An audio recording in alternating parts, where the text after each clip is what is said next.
Kacper Kowalski is guest of our new Pepper's Photo Chat, and welcome. So it's just yesterday that I visited a public conversation you had at the Berlin-Brandenburg Academy of Arts, where you right now have an exhibition in Berlin with your new series, works from Event Horizon. So. How many interviews do you give? How many public conversations did you have in your career that already lasts almost 25 years, I would say? 2006, I think it was, no, 20 years. 2006, I think you started to make it professionally. I think so. 2006, that was the moment when I divided myself to aerial photography in more art direction and documentary.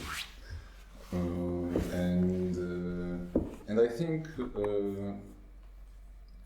this is the question. What does that mean that I gave a lot or not a lot of interviews? I think that this is kind of few.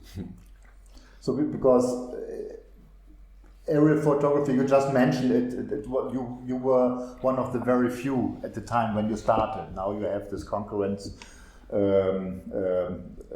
with drone, users that photograph from above. But when you started, you were, a person that at the very first you had the opportunity to also for developers, urban developers, for example, to make images for their projects from above. You used it as a job device as well, but in a certain way, you then devoted your time only to do art photography, documentary photography, and being part of the art world as well. And this is where you became so successful because you won so many prizes and 3 times the World Press Photo Award alone. And was the interest in your work there right away when you started, or did that develop over the time? It was the beginning was super natural and organic, I would say, because I started to fly in 1996, exactly in the same moment when I went to architectural studies at Technical University in Gdańsk, and I started to fly on paraglider with no engine, just for pleasure of flight. And then I was amazed that I can take my equipment in a bag like this, go to the small cliff or hill, take off, and see the world that is unseen. And it was in deep analog time, and you had your camera with you right away.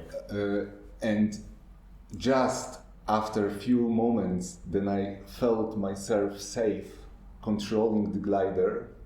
I started to take photography to share what I can see, and it was easier for me to show the image than to talk about this. And I thought to myself, okay, so I don't want to use words to describe. I want to show the image to take somebody with me in this way. And then all of the next steps have been in kind of reflection. Okay, I believe I can fly, and I can see unseen landscape. So I want to be useful and to bring something from above to the world, to other people. And then I thought to myself, I won't be so selfish, because flying is super selfish, because the world is not better because I fly. It's even worse because I fly, because in the moment when I don't fly, I think about flying, and I feel addicted. So I wanted to feel okay with my own self, that I'm flying, spending emotions, and I can see I can touch some mystery, and then coming back from the earth to the ground with the image, I could be useful for other people in those moments, in these times, with no drones and with no digital cameras. So this is how it started. So the usefulness you refer to those developers, etc., where you had orders to make photos, or did you already make works for photos that were considered to be artworks and presented in magazines, or maybe even already in galleries or exhibitions? That was after. The first approach was, okay, I can fly and I can see the landscape from above, so perhaps I can take photography for my own profession, because I tried to be an architect for a few years. And then I thought to myself, okay, so I can take photography for the other architects. Then they can use my image to put own concept in aerial perspective. And then I started to take aerial photo service for developers and for companies that have been building a highway, for example, or have been designing new railway. It was easier for me to fly and take photography on each 100 meters than to make a construction diary from the ground.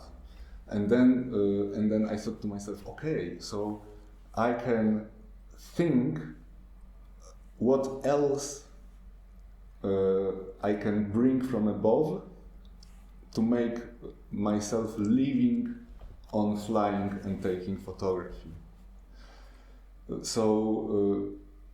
And it was very interesting moment, because it was like 20 years ago almost, and still there was not a lot of aerial photographers in Poland, and paragliding being a very fresh aerial discipline, and we've been absolutely independent from civil aviation rules, because I could take my equipment, go to a field with no aeroclub or official landing place, and just take off and fly. And the regulations have been much more behind our practice. So I could be, I had absolute freedom. Freedom. Most of your photos are made from an altitude around 100 meters above ground. Yes. Isn't that a restriction? Could you fly on 250 meters, or is that then, getting into the way of civil planes? This is, it's like that. In the area of airport, the airspace is controlled by the tower.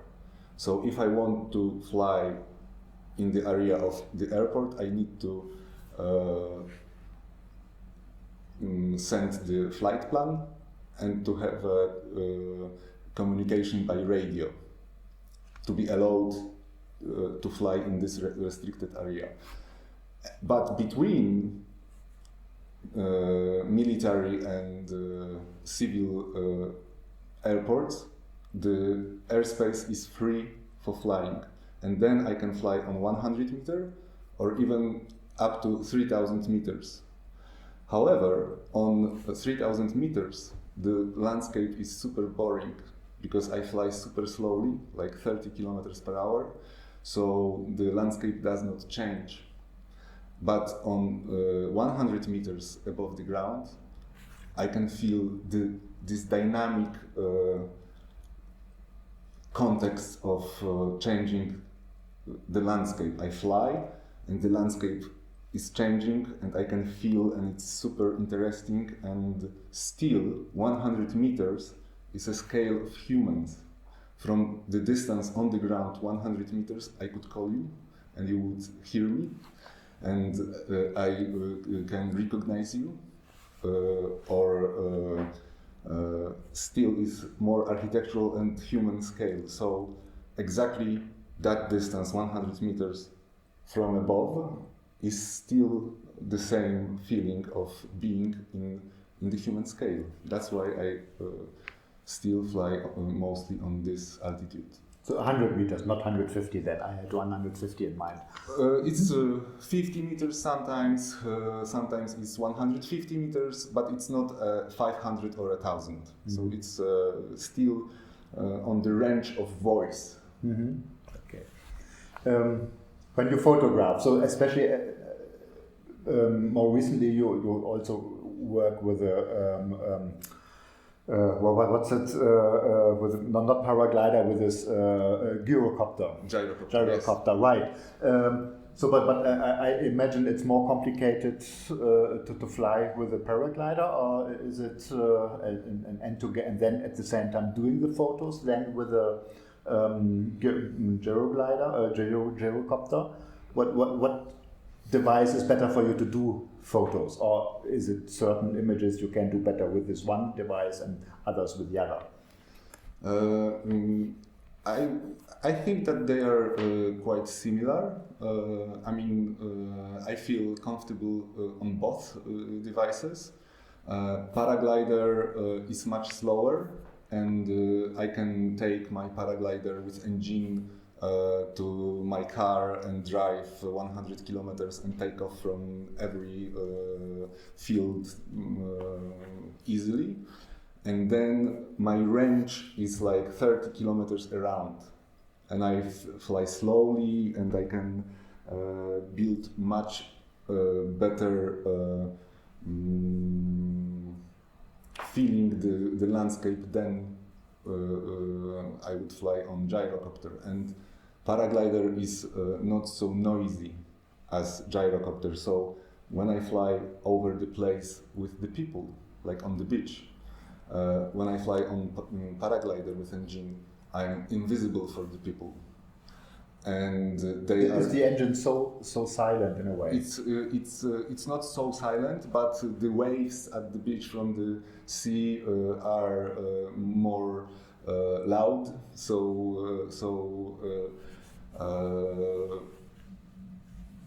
I became invisible in a very moment. But on a gyrocopter, because there is a huge engine that is pushing me and blades that makes a lot of noise, people are afraid and are still watching me, and I feel not comfortable in this situation as well. Using gyrocopter, I do not fly over people, and however, gyrocopter can fly even if the wind speed is 100 kilometers per hour. So this device gives me a different range of my flight with the tough conditions as well. I can fly, and gyrocopter is like a flying motorcycle, and that's the difference. Yeah. The camera is not mounted to a gyrocopter, and of course also not at a paraglider, so you have it in your hand. That means probably there's some belt around your neck and the camera is in front of you. How do I imagine how it is? And then the concentration of flying, it leaves you enough time for concentrating on certain photos, or is it sometimes a bit tricky, the situation, to concentrate on flying as well as photographing? It's like when I fly with engine, then I can concentrate myself on photography. And when I fly on paraglider with engine, I take photography straight down with, exactly like you said, with the belt here, and the camera is in my hand, and I just hang myself in front and make a click. On gyrocopter, the situation is super similar. Still, I do have a chair, but here is a small glass. So I take photography on right side or left side, making my machine curve. And to make a curve, I use my knees to control the stick. And perhaps it sounds complicated, but believe me, it's not. Maybe because I have spent so many hours on flying, and I can feel the machine, and I can I use whole my body to feel the vibrations, to feel the engine, to hear the noise, and then I'm with machine. The machine is a little bit like my inside organ that I can feel using my body. That's illusion, of course. That means that my mind learned to read this information, and then still, when I fly with on paraglider and I use the breakers, and here I can have the lines that connect me with the paraglider over my head. So I can feel, I can touch the air using those lines and feel safe, and I understand how air is changing during my flight. So I do it on the very instinct way, and if I fly for photography, then I can go with this concentration that I use my body to feel machine and the air, and to focus myself on photographing. But when I fly without the engine, and how my flying depends on the hot air that is climbing, and I can climb with this hot air to make a thermic flight, then I do not take a photography at all, because I need to be concentrated in 100% on feeling the air. Did you have critical situations when flying? Oh, a lot of. And the most dangerous one was when I broke my spine in 2010. And that was just after I finished Flat from Above project about Vistula River that flooded the surrounding of Sandomierz. And it was in June, so on the very beginning of the high season for aerial photography, for the cities, for all of my clients, and because of that, I was grounded, and my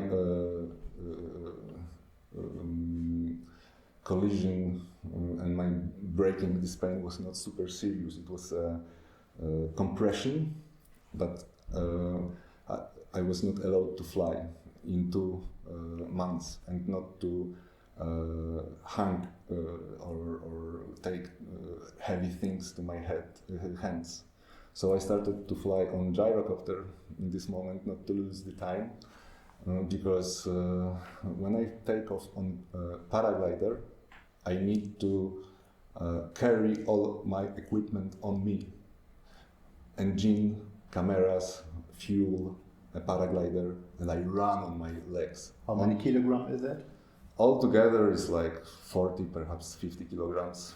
But on gyrocopter, I'm just sitting on the chair with the belt here, and it's much, and it's not so physical, it's not so heavy in physical way. So I started to fly on gyrocopter because I broke my spine on paraglider. Yeah. Okay. So, but nearly crashes or so didn't happen so far. So you were lucky. I'm still here. Yeah, well, that's good. Yeah, well, I say nearly crashes. Yes. But that's a question of somebody who is not flying. So although I like to be above and look down, so I'm not sure if I would use a paraglider myself. So it's, what cameras do you use? So first, of course, it was analog cameras, and then you have digital? Do you use full format digital cameras, or what cameras do you use to do your pictures? At the analog time, I've been using the regular SLR camera. It was Nikon F80 or something like that. Then Mamiya 7 II, and I was able even to switch the film 220 up there. And then I've been flying with two Nikon cameras with two lenses with full range when I've been flying for documentary and for illustration in the moment when I was working on side effect projects. So I wanted to have with me full range with 24 to 70 lens and with 70 to 200. It was Nikon D3X and D4, I think.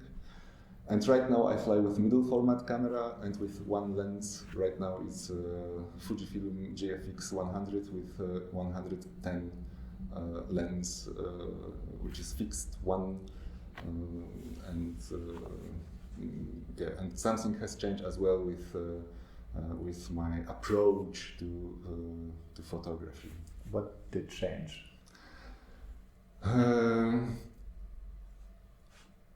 In these times when there was no drones, and I used my privilege to bring the image from above to show what I can see and to illustrate the landscape and to illustrate the human impact to the nature or the nature react.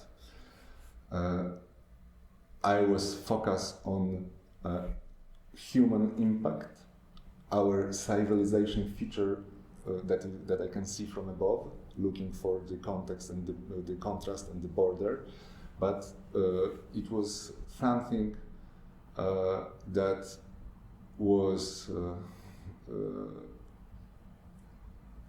behind my own emotions. So I've been studying human spaces on example of Polish landscape to bring the proof, like for scientists to understand our feature. So it was like a study case of something that do not involve me as a personal human in this project.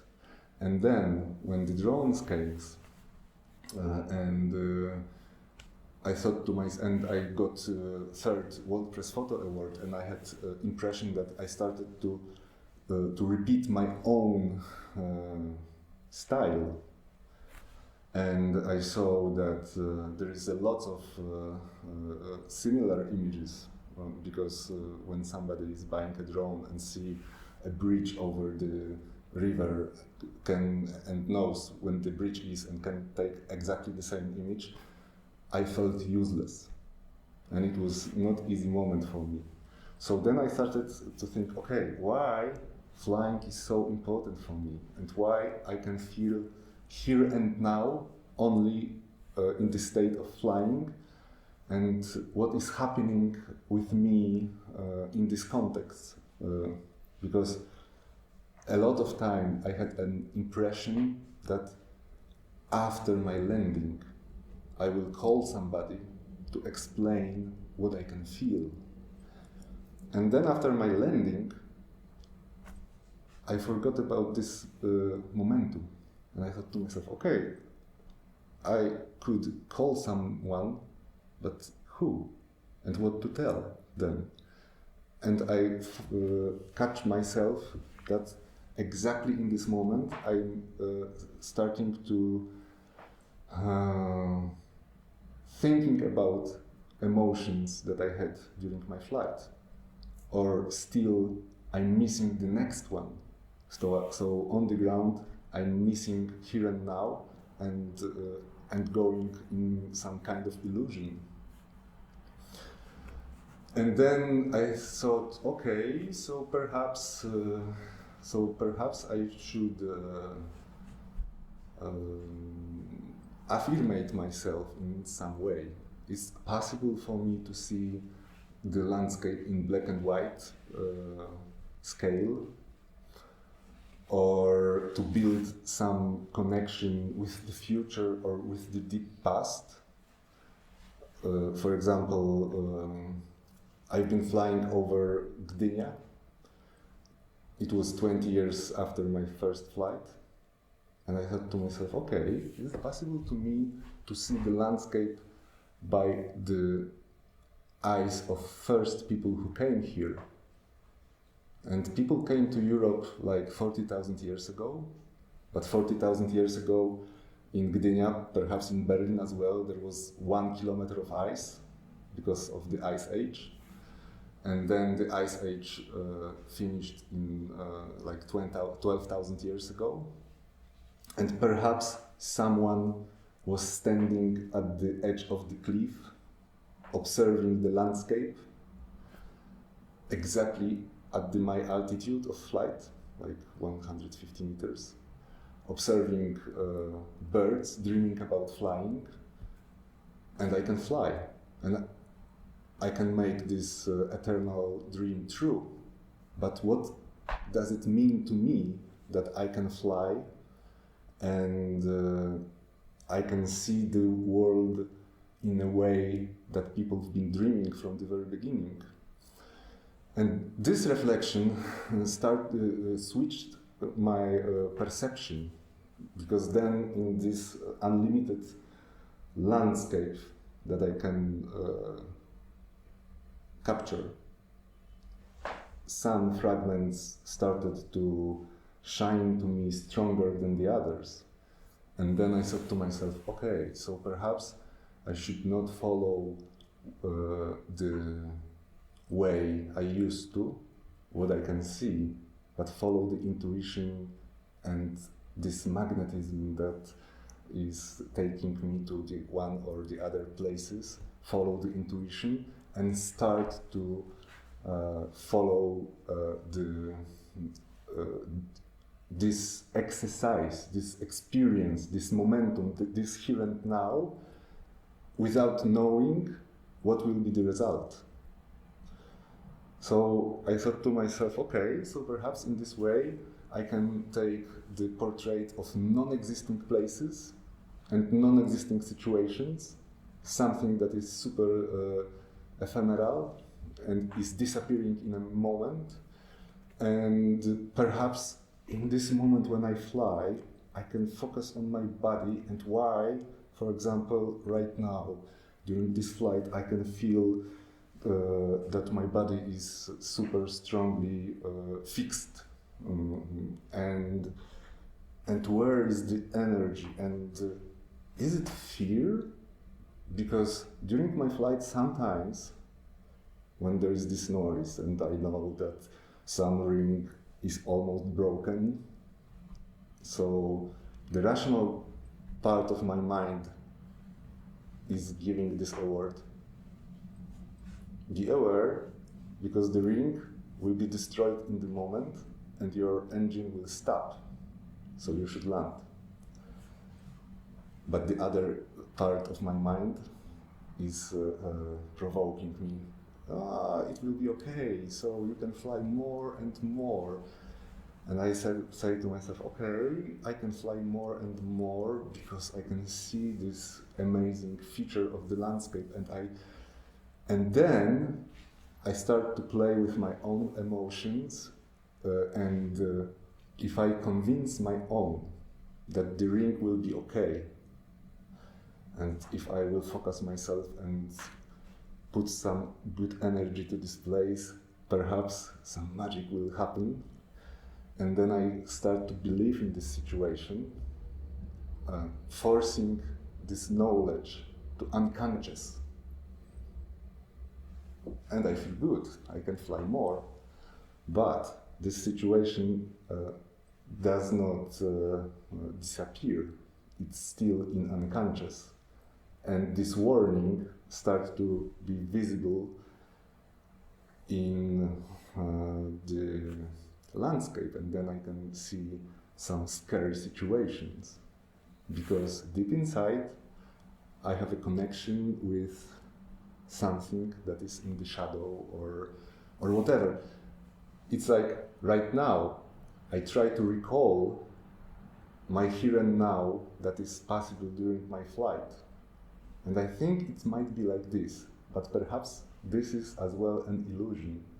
And what I can say in 100% is that after my flight, when I come back to the Earth with Event Horizon project or Arche, they are kind of the proof of some very physical and very true experience that is described by the language of drawing, of image.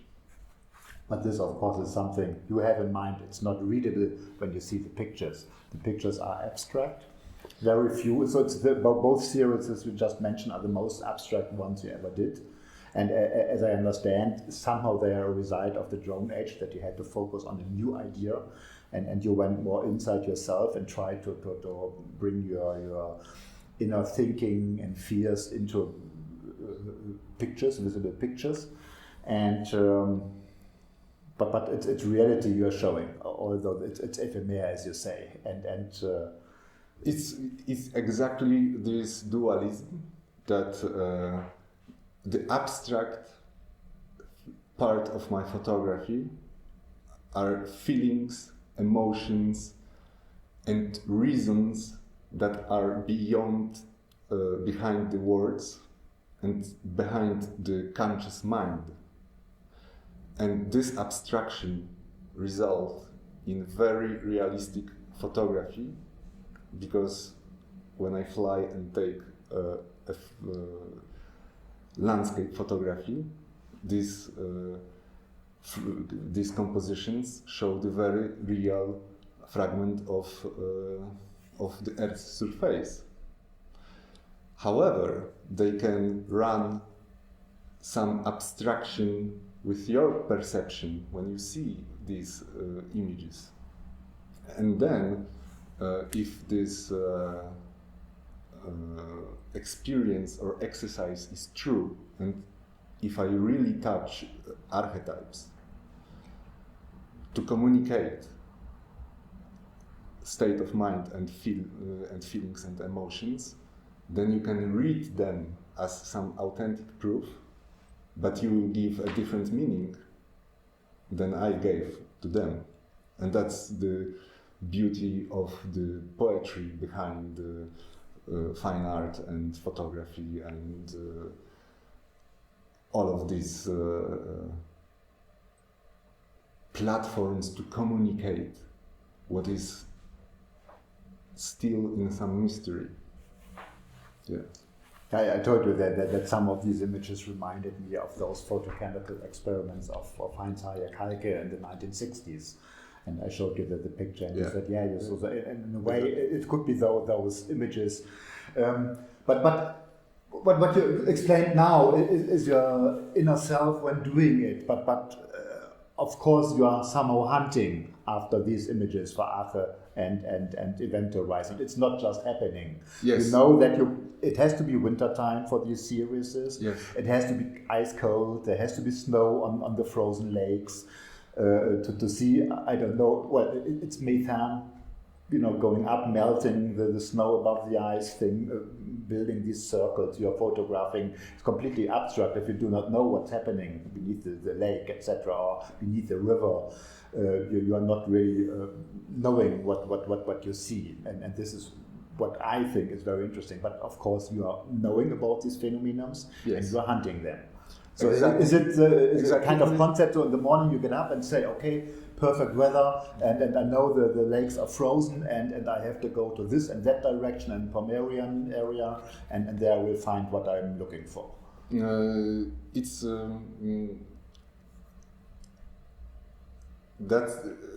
That's super great question, because I realized that I'm very deep inside in my mind, focused on conceptions, thinking about big ideas.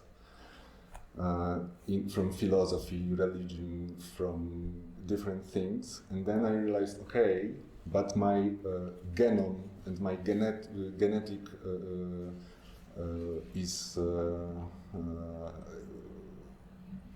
has started with hunter-gatherers who've been living in very here and now, with the face to the nature, because our past generation, not far from us, been living as a part of the nature, as an immanent part of the nature, living with the nature rules and reading the context and being with the rhythm of nature. And right now, I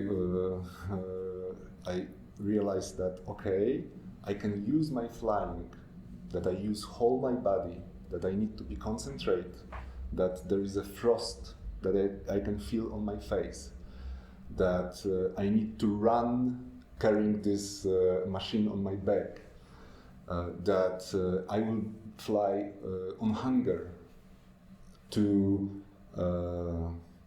provoke my body to feel here and now stronger, as hunter-gatherers have been doing for depth of history, because without this concentration they could not hunt an animal. Without this concentration and feeling the environment around, they could be hunted by the other animal, and I can fall down because of the wind or something like that. And between takeoff and landing, I have this absolute concentrate state of mind that makes something with my mind. Of course, right now, I try to build some, to use some words to build a bridge to this moment. And the second thing was that I've been observing birds, because the bird take off from its nest and flies, and the bird knows where to fly, how to come back, and how to build the nest. Nobody teaches the bird to build the nest. It's described in his brain. So I started to think that I should do the same. I should just follow my by my animal part of my being and let this nature speak, and I will take off and follow my intuition. And there is a second part of this story, because I was fascinated by moth, which is the night butterfly. And the moth can fly on the straight line because it uses the light compass. For example, during the night, the moth takes the moon on the second hour, and the moth knows, okay, if I will fly having the moon on second hour, I will fly forward. And then the wind is blowing and try to change the direction, and still the moth is carrying the moon on the second hour, and fly straight. And can fly few thousand kilometers over America, for example. And something wrong is happening when the moth meets the artificial light, like fire or the lamp. Then the moth is trying to take the lamp on the second hour and flies by the spiral to this light, or to the fire dying there.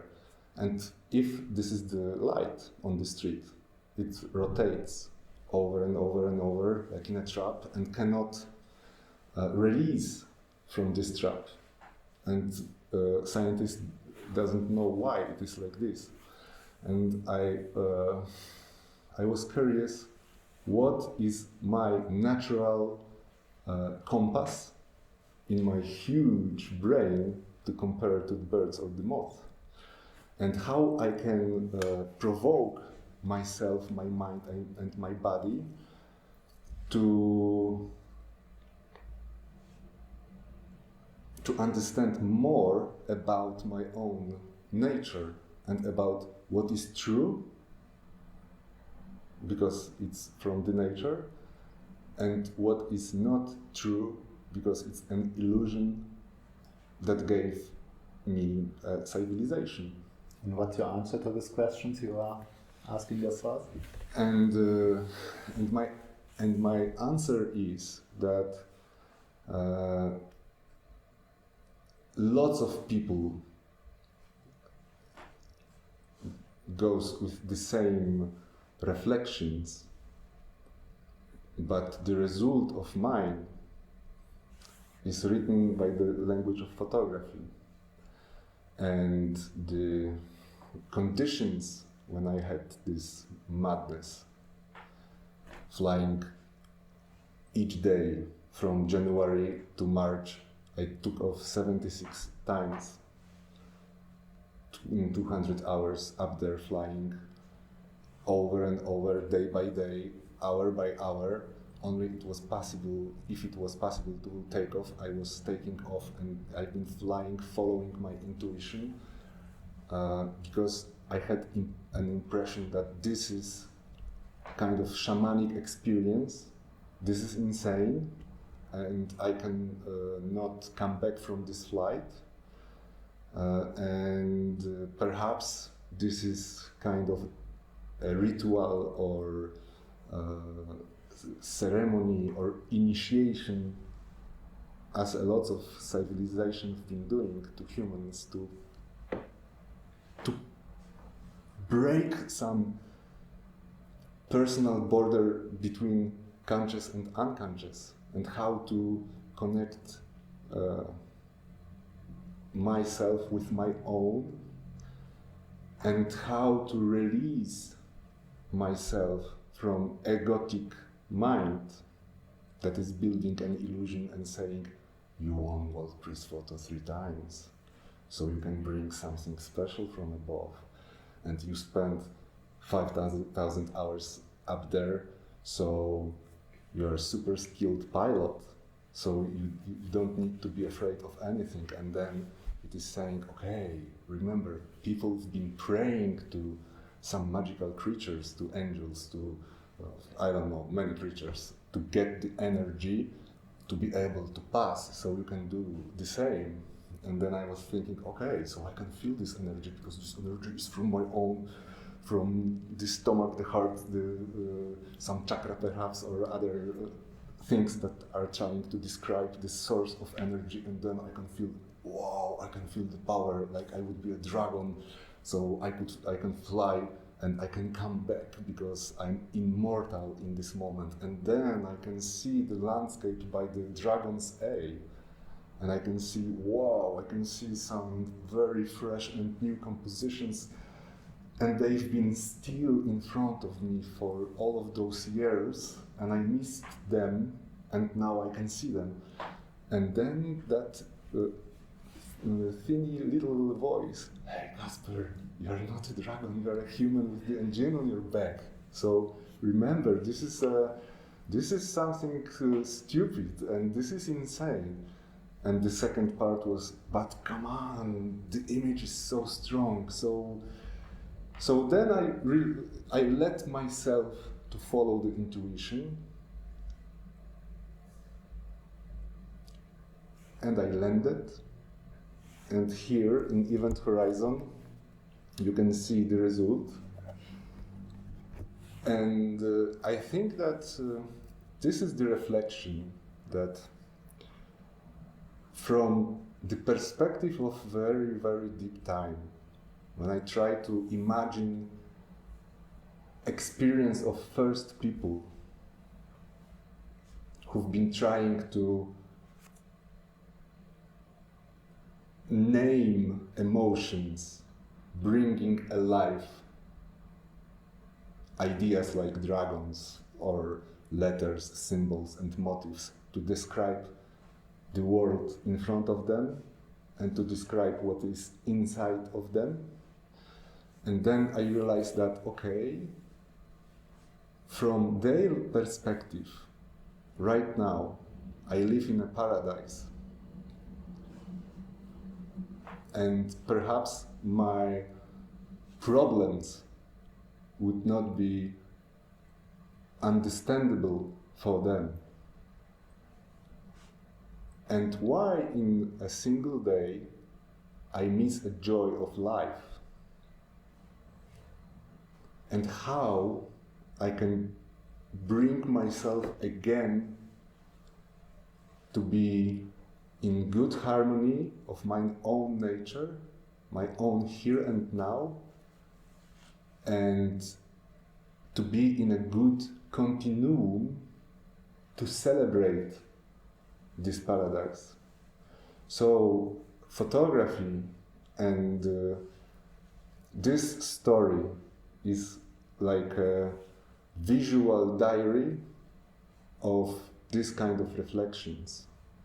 And of course, after I land on the ground, if I call a dragon or other magical creature, or I started to affirmate like this, opening a shamanic experience, it does not end with the landing and is still ongoing. So I think that